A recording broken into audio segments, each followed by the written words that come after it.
Good morning, student. As you know, your first part completed. So, today's I repeat, today's I explain.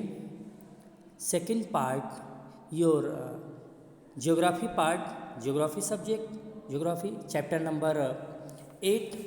So, chapter number 8, part 2, I describe life in the Ganga Brahmaputra basin. First part I describe Amazon basin, and second part now life in the Ganga Brahmaputra basin, India. So India में हम देखेंगे Ganga Brahmaputra basin को कैसे, क्या होता है, Ganga Brahmaputra basin क्या है। तो बेसिन आपको पहले ही मैंने बता दिया कि नदियों के संगम को बेसिन कहते हैं, यानी मुख्य नदियों में जब छोटी छोटी नदियाँ के मिलती है तो उसी को बेसिन कहते हैं। तो गंगा भी रिवर है और ब्रह्मपुत्र भी रिवर है। गंगा हमारे हिमालय से गंगोत्री में गोमुख से निकल के और बे ऑफ बंगाल में गिरती हैं। ठीक उसी प्रकार से ब्रह्मपुत्र भी सांगपो के नाम से, तिब्बत के मानसरोवर से निकल के सांगपो के नाम से बहती हुई अरुणाचल प्रदेश में दिहांग के नाम से आती हैं और बाद में ये भी बांग्लादेश में गंगा नदी से मिलते हुए बे ऑफ बंगाल में गिर जाती है। तो इसी के बेसिन को आज हम समझेंगे, ठीक है। The tributaries of river Ganga and Brahmaputra, Ganga and Brahmaputra together form the Ganga Brahmaputra basin in the Indian subcontinent। तो हम गंगा और ब्रह्मपुत्र दोनों एक साथ नदियों के क्षेत्र को किस नाम से जानते हैं? गंगा ब्रह्मपुत्र बेसिन। भारतीय उपमहाद्वीप में, इंडियन सबकॉन्टिनेंट, भारतीय उपमहाद्वीप में क्या देखेंगे कि द बेसिन जो था, यानी बेटा ये देखेंगे हम कि बेसिन, थोड़ा सा इसको हम बड़ा कर दे रहे हैं।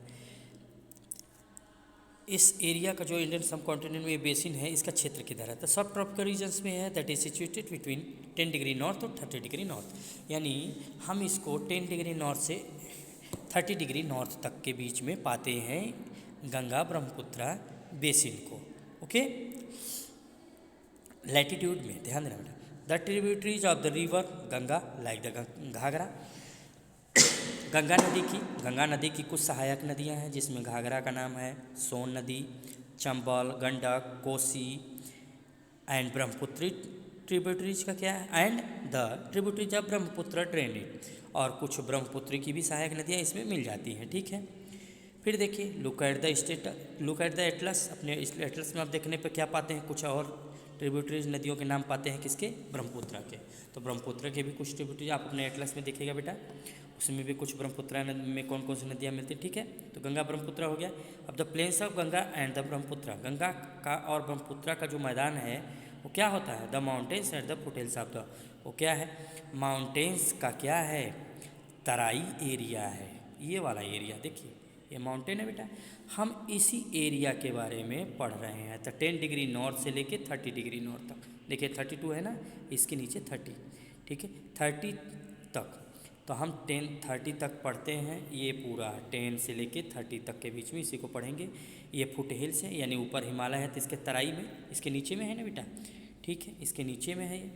तो इसी एरिया को हम पढ़ते हैं। फिर देखते हैं अब, ओके। तो हम देखते हैं कि Himalaya and the Sundarban delta, इस एरिया यानी गंगा का जो बेसिन है, इस एरिया में क्या क्या है? हिमालय है। हमने पहले ही कहा कि हिमालय के फुटेल्स में है, हिमालय के तराई क्षेत्र में यानी नीचे है। कौन सा एरिया? गंगा का बेसिन और ब्रह्मपुत्र का बेसिन। सुंदरबन डेल्टा भी इसमें है। सुंदरबन डेल्टा भी सब बेटा किसमें है? इसका maximum part situated in West Bengal. तो वेस्ट बंगाल के मैक्सिमम पार्ट में सुंदरबन डेल्टा है। मेन फीचर्स जो कि इस बेसिन का मेन फीचर्स है, ठीक है। ऑक्सबो लेक्स, यहाँ पे ऑक्सबो लेक्स भी पाई जाती हैं, यानी चाप झील, जैसे चापने वाली एक टाइप का, तो वो भी यहाँ पे ऑक्सबो लेक, गोखुर झील जिसको कहते हैं, गोखुर, ठीक है, हिंदी में गोखुर आपको मिलेगा। तो गोखुर झील भी यहाँ पे इस एरिया में बहुत ज़्यादा पाए गए हैं। छोटे छोटे आप देखते होंगे ना, अंगुलीनुमा उस टाइप से। तो गोखुर झील है। The area is dominated by monsoon climate, इस एरिया में मानसून जलवायु पाई जाती है, मानसून जलवायु। मानसून जलवायु पाई जाती है कि क्या करेंगी? ब्रिंग्स रेन, अपने साथ ये कब बरसात लाती है? मिड जून से लेके मिड सितंबर तक। तो यहाँ पे मध्य जून से लेके मध्य सितंबर तक वर्षाएं बहुत ज़्यादा होती हैं। द समर्स, गर्मी के समय में यहाँ का क्षेत्र जो रहता है क्या रहता है, हॉट रहता है, एंड विंटर्स कूल रहता है। यानी समर में यहाँ हॉट रहता है और विंटर्स में कूल रहता है यहाँ का क्षेत्र। ठीक है, अब फिर देखिए, find out the state in which the Ganga Brahmaputra basis. तो मैंने स्टेट में क्या क्या है, स्टेट में बेटा बहुत सारे हैं, आपको एक बार देखना पड़ेगा, फिर भी हम बता देते हैं। उत्तराखंड है, उत्तर प्रदेश, उत्तराखंड, उत्तर प्रदेश, बिहार, ठीक है, बिहार के बाद वेस्ट बंगाल, इधर से आसाम, अरुणाचल प्रदेश, आसाम, त्रिपुरा, मेघालय, ये सब क्षेत्र में है। ठीक है, मिल जाते हैं। तो अब देखते हैं, अब आइए, the basin areas that varies topography. यहाँ का जो एरिया है बेसिन वाला क्षेत्र, बेसिन वाला क्षेत्र क्या है, टोपोग्राफी यानी स्थलीकृत जो है, बहुत स्थल यहाँ के अलग अलग भिन्न भिन्न प्रकार के हैं।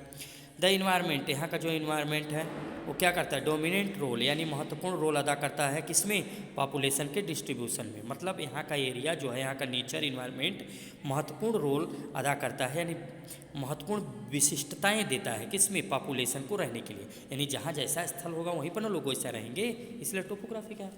ठीक है, the mountain areas with steep slopes, यहाँ का जो माउंटेन वाला क्षेत्र है यानी पहाड़ी एरिया जो है तेज ढाल के साथ है, तेज ढाल है, तो इसलिए वहाँ पे क्या करेंगे, इनहॉस्पिटेबल टेरेन। तो यहाँ पर जब तेज ढाल है तो बेटा कम ही लोग न वहाँ पे रहेंगे, क्योंकि गिरने का डर रहेगा।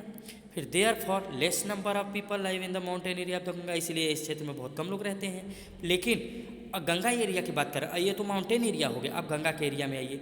गंगा ब्रह्मपुत्रा बेसिन में बहुत ज़्यादा लोग रहते हैं। क्यों कहा गया है लेस देन, क्योंकि लेस देन इनके मुकाबले हिमालय के एरिया में कम लोग रहते हैं।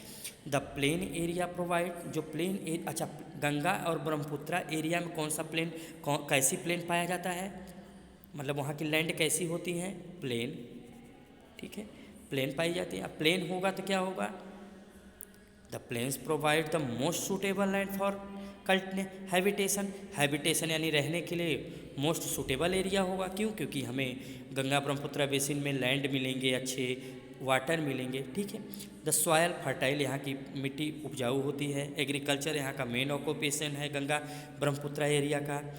फ्लैट लैंड है, इसीलिए यहाँ पे फसलें अच्छी होती हैं। द डेंसिटी, यहाँ का जो घनत्व है पॉपुलेशन के मामले, मतलब रहने की लोगों का रहना, population dense plains is very, बहुत ज़्यादा घनत्व यानी कम क्षेत्रों में बहुत ज़्यादा लोग रहते हैं इस एरिया में। ठीक है, मेन क्रॉप्स यहाँ का पैडी है, धान है। क्यों, क्योंकि पहले ही बताया कि यहाँ का क्लाइमेट क्या है, मानसूनी, और मानसूनी जब है तो पानी होगा तो क्या होगा बेटा, अब पानी के साथ साथ थोड़ा टेम्परेचर भी यहाँ का क्या था, हॉट एंड वेट दोनों था।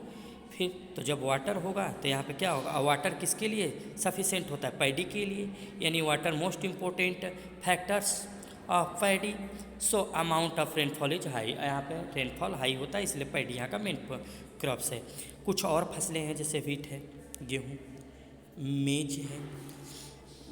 ठीक है बेटा, तो यहाँ पे व्हीट है, मेज है, और क्या क्या है, सोरगम है, ग्राम है, एंड मिलेट है। मिलेट मतलब क्या होता है, जौ। मिलेट मीन्स जौ होता है बेटा।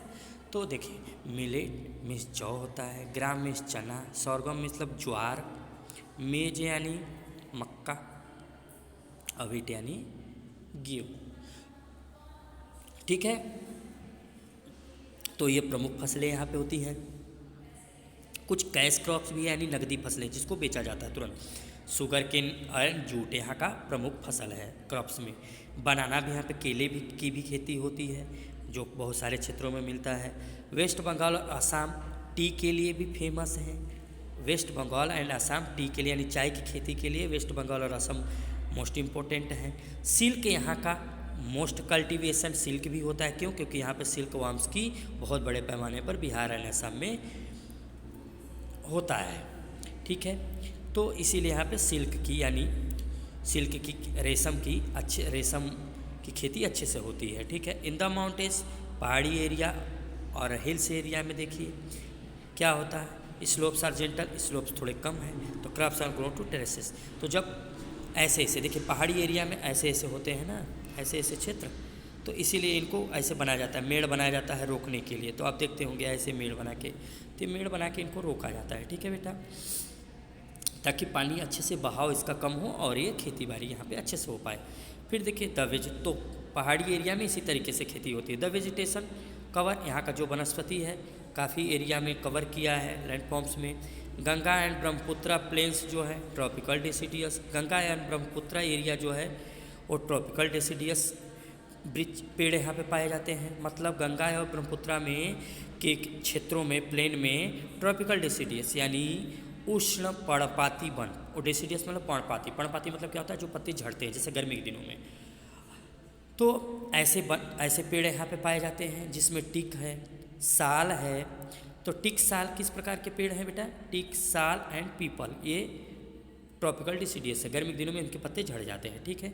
तो टीक, साल और पीपल ना, तो ये सब यहाँ पे मिलते हैं।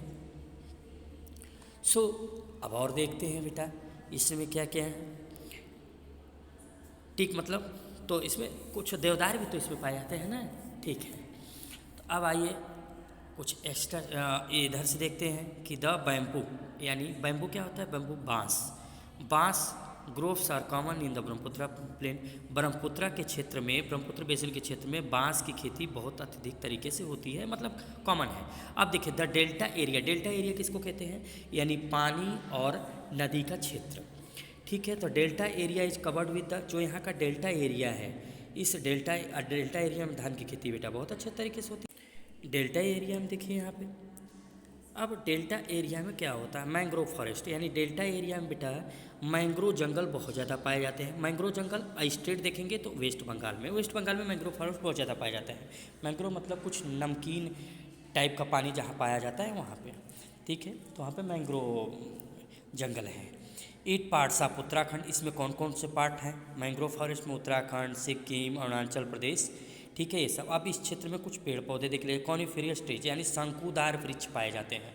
कॉनिफेरियस शंकुदार यानी कि नुकीले टाइप के, ऊपर नुकीले टाइप होते हैं। तो यहाँ पे पाइन, देवदार एंड फर, पाइन, देवदार और फर जैसे यहाँ पे वृक्ष पाए जाते हैं। पाइन मतलब चीड़ का पौधा, ठीक है। तो ये सब वृक्ष पाए जाते हैं, क्यों, क्योंकि because the climate is cool and the slopes and step, क्योंकि यहाँ का क्लाइमेट कूल होता है, पहाड़ी क्षेत्र का क्लाइमेट कूल ही नहीं होगा बेटा, ठंडा, और स्लोप्स जो होगा यानी ढाल बहुत तेज होता है, इसलिए यहाँ पे ऐसे पेड़ पाए जाते हैं शंकुदार। फिर there is a variety of wild life in the basin, इस क्षेत्र में वाइल्ड लाइफ यानी जीव जंतुओं की बहुत ही ज़्यादा विभिन्नताएँ हैं, विशिष्टताएँ हैं। इस क्षेत्र में कुछ एनिमल पाए जाते हैं विशिष्ट तरीके, जैसे एलिफेंट, टाइगर, डियर, हिरन, मंकीज, बंदर, ये सब कॉमन है। The one horn rhinoceros, most important question, one horn, एक सींग वाला गैंडा यहाँ पे पाया जाता है। किस क्षेत्र में पाया जाता है, ब्रह्मपुत्रा बेसिन में। फिर देखिए इन द डेल्टा एरिया, एक और इम्पोर्टेंट क्वेश्चन आ गया कि डेल्टा एरिया में बंगाल टाइगर पाया जाता है। डेल्टा एरिया किस क्षेत्र में है, वेस्ट बंगाल में। तो डेल्टा एरिया में बंगाल टाइगर है, क्रोकोडायल, एलिगेटर बहुत मुख्य तरीके से पाए जाते हैं। एक्वाटिक लाइफ यानी पानी के जीवों में देखिए फ्रेश रिवर वाटर्स, यहाँ पे नदियों का पानी साफ है, सो एक्वेटिक भी कुछ पाए जाते हैं। इनमें भी वैरायटी बहुत सारी हैं, ठीक है। Lakes and Bay of Bengal, यहाँ पे झीलें हैं, बे ऑफ बंगाल हैं, तो बहुत सारा, इसलिए यहाँ पे पानी की भी जीव जंतु बहुत ज़्यादा पाए गए हैं। तो मोस्ट पॉपुलर वैरायटी, यहाँ पे कुछ फिश हैं, जैसे मछलियों में रोहू है, काटला है एंड हिल्सा है। ये कुछ मछलियों के नाम हैं बेटा जो इस एरिया में पाए जाते हैं। Fish and rich is the staple diet of the people living in the area, इस क्षेत्र में रहने वाले लोगों का प्रमुख भोजन क्या है, फिश एंड राइस, यानी मछली और चावल यहाँ के लोगों का प्रमुख भोजन है, ठीक है। तो ये देखते हैं, देखिए ये कैसे खेती करते हैं, देखिए बेटा ये झूम खेती करते हैं। तो ये कैसे है, ये इस एरिया में है, कैसे कैसे ऐसे पहाड़ी में देखो बना के खेती कर रहे हैं ना, तो इस एरिया में होता है, ठीक है। तो अब आगे ये देखिए राइनोसारस, क्रोकोडाइल्स हैं, एक सींग वाला गैंडा, ठीक है। यहाँ पे कुछ इसमें देख लेते हैं, फ्रेश वाटर ताजे पानी की झील में ब्रह्मपुत्रा और रिवर गंगा में एक डॉल्फिन मछली पाई जाती है, ठीक है। डॉल्फिन मछली जिसे वहाँ के लोकल लैंग्वेज में सूसू भी कहते हैं, जिसका अर्थ क्या होता है, ब्लाइंड डॉल्फिन यानी अंधी अंधी मछली, अंधी डॉल्फिन, ठीक है। तो सुसु भी इसे कहते हैं, अंधी डॉल्फिन। ये गंगा के और ब्रह्मपुत्रा के क्षेत्र पानी में पाई जाती हैं, नदी में पाई जाती है। कौन सी? डॉल्फिन, ठीक है। हमारी राष्ट्रीय नेशनल फिश यही है, डॉल्फिन ही बेटा। तो द प्रेजेंस ऑफ सुसु इज एन, जो इस समय सुसु की प्रेजेंटेशन है वो क्या है? Indication of the health of the river. ये अगर इस नदी में ये पाई गई हैं तो इनका मतलब ये होता है कि नदी क्या है? साफ़ सुथरी। क्यों? क्योंकि डॉल्फिन साफ़ सुथरे पानी में ही रहती हैं। द अनट्रीटेड इंडस्ट्री, लेकिन आज के समय में कुछ ऐसे इंडस्ट्रियल वेस्टेज मटेरियल्स आ रहे हैं, अर्बन वेस्ट से पार्ट्स आ रहे हैं जो केमिकल्स के मामले में इनको दूषित कर रहे हैं, जिनसे इन मछलियाँ बहुत तेज़ी से मर रही हैं, ठीक है। सोर्सेस ऑफ लिवलीहुड देखिए, वहाँ के रहने के तौर तरीके कैसे करते हैं, जैसे वहाँ के लोग कैसे रहते हैं। तो एक विनोद नाम का फिशरमैन है, मछली पकड़ने वाला मछुआरा है, जो इस क्षेत्र में रहता है। किस क्षेत्र में रहता है बेटा? जो बिहार के मतवाली मौन गांव में रहता है।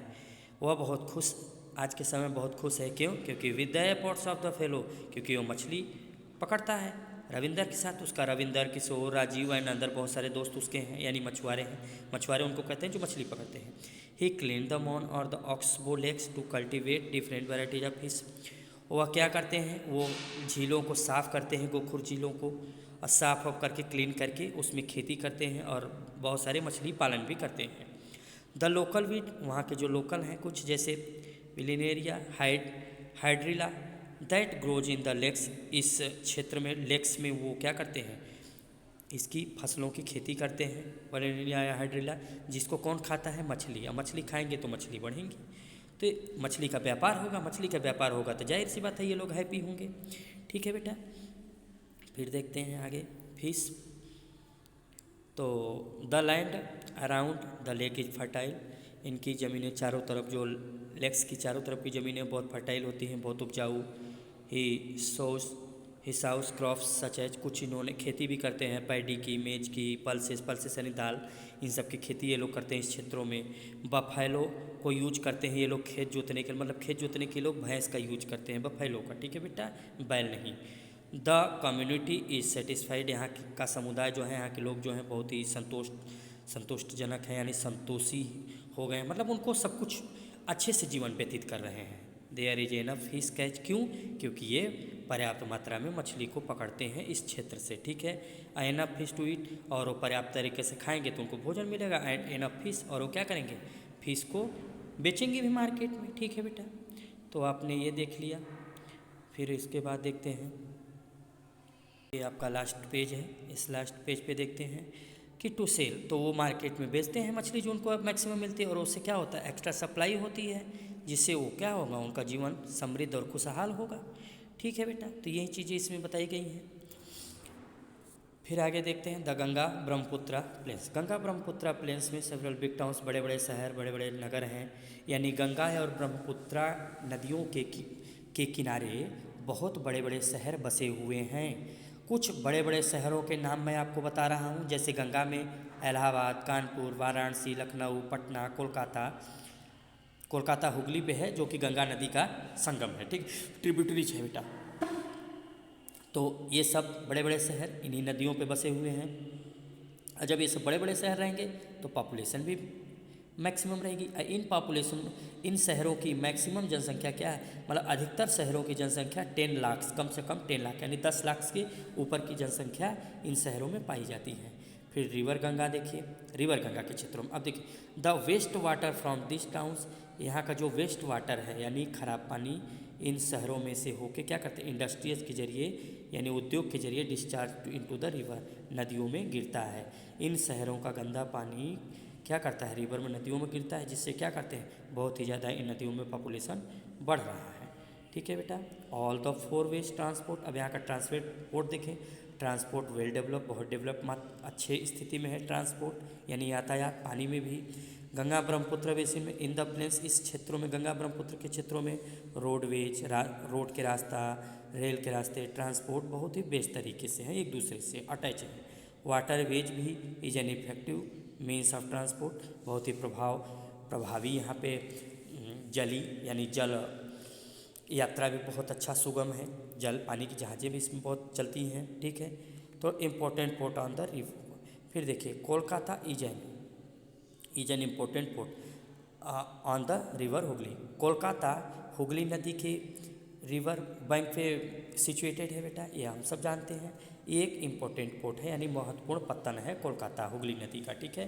The plain area also large number, यहाँ पे बहुत ही प्लेन एरिया, यहाँ पे बहुत ही प्लेन एरिया है। जब प्लेन एरिया रहेगा तो एयरपोर्ट भी होंगे ना बेटा, जहाँ पे जहाज़ें रुकती हैं। फिर देखिए टूरिज्म, जब ये सब रहेगा तो टूरिज्म भी यहाँ पे होगा, यानी लोग टूरिस्ट भी आएंगे, देखने भी आएंगे, यात्रा करने लोग आएंगे, पर्यटन स्थल के लिए बहुत विश्व प्रसिद्ध है ये क्षेत्र।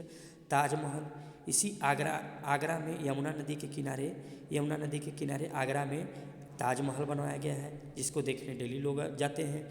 इलाहाबाद है, गंगा यमुना सरस्वती के संगम पे इलाहाबाद है, जिसका आज के समय में न्यू नेम प्रयागराज हो गया बेटा। कुछ बुद्धिस्ट स्तूप भी हैं उत्तर प्रदेश में, बिहार में, लखनऊ में है, इमामबाड़ा लखनऊ में है, असम एंड काजीरंगा में मानस वाइल्ड लाइफ सेंचुरीज है, यानी असम में एक काजीरंगा जो कि एक सिंह के गंडे के लिए विश्व प्रसिद्ध है, ये है। मानस भी है, मानस अभ्यारण्य और काजीरंगा अभ्यारण्य, ये असम में है बेटा, ठीक है। फिर वाइल्ड लाइफ सेंचुरी यहाँ पे बहुत ज़्यादा। अरुणाचल प्रदेश में भी भिन्न भिन्न तरीके के आदिवासी जातियाँ हैं, जिनका अपना एक विशिष्ट योगदान है, किसमें, संस्कृति में। तो ये सब बताए गए हैं, ठीक है। तो बेटा ये आपका चैप्टर यहीं पर कंप्लीट होता है, ठीक है। Okay, thank you.